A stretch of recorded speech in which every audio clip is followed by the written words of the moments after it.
We start here this hour. Equal Education is marching to Parliament this morning. They're demanding proposed changes to school infrastructure laws be stopped. It will remove deadlines to provide the basics such as water, electricity, classrooms and libraries in schools.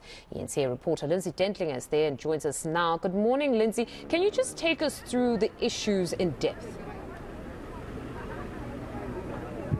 So, Mfundo, primarily what Equal Education is taking issue with is what you've pointed out, a battle that has been waged over many years, almost 10 years. Equal Education has been back and forth in court with the minister, insisting on these deadlines to bring infrastructure across South African schools to a minimum acceptable standards. As we know, perhaps not in this province as much where I am right now, but certainly across the country, there are so many schools that are just not fit for learning to take place. And what they're really taking issue with right now is planned amendments to regulations, to the norms and standards, which were published in the Government Gazette, which are open for public comment. But Equal Education claiming that the minister has done this very surreptitiously and that she is planning to remove deadlines that have been set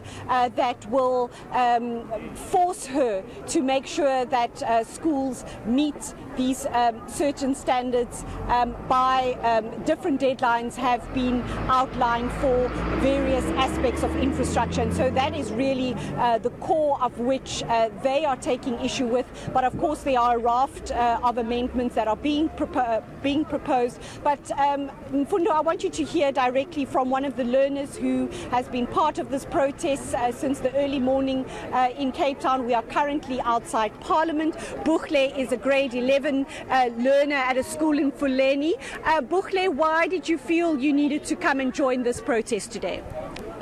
I actually thought that it's best that we come forward to the Parliament and to meet Angie Motshekga and tell that her removing the norms and standards is not very right for us, and for the fact that he's removing the deadlines, we are not as the ones on the ground on the schools. We know what's going on there on the schools, and the infrastructure is so not right for us. So how come when we did the amendments, she was there and agreed with us on the deadlines, and now that the deadlines are close, she wanna remove the deadlines? That's our head topic. Yeah. Bukhle, just tell me a little bit about the school where that you attend. What is the infrastructure like there, and how does it impact your learning? It's very hectic. It's very hectic. I mean, we have few windows and a class is very filled. At the same time, the equipment or the resources ain't enough. For example, the doors are smashed and we have so much going on, and it affects the rate of pass in the schools. We ain't actually passing on a expected rate because we don't have the resources and we're suffering. The infrastructure is very lame. The pit toilets, not only in Western Cape, also in other provinces, EC, they are still using the pit toilets, and they are very negatively affecting the students. What is your understanding of the minister wanting to re-look at the deadlines to fix schools? What do you think is the reason behind that? To even say now that the deadlines are close, I think the minister doesn't want to be accountable for the due date. Doesn't want to be accountable now that she won't implement in time. They want to move the fault on our students or the partakers of the school. Want to remove the minister doesn't want to be accountable. I think that's it.